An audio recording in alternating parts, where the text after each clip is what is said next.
Eli moi kaikille, esittelen vielä lisääkin Oriflamen tuotteita.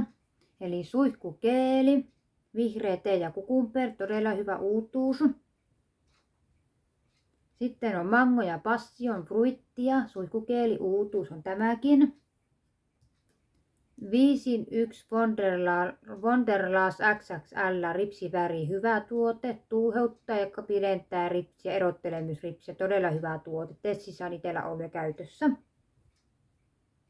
Oriflame sitten on ollut Hilse Shampoo eli Duologi-sarja, eli tuli Hairaxan tilalle tämä Duologi, niin Hilse Shampoo, se on hilsettä päänahassa, kutia ja päänahka, niin todella hyvä tuote, suosittelen.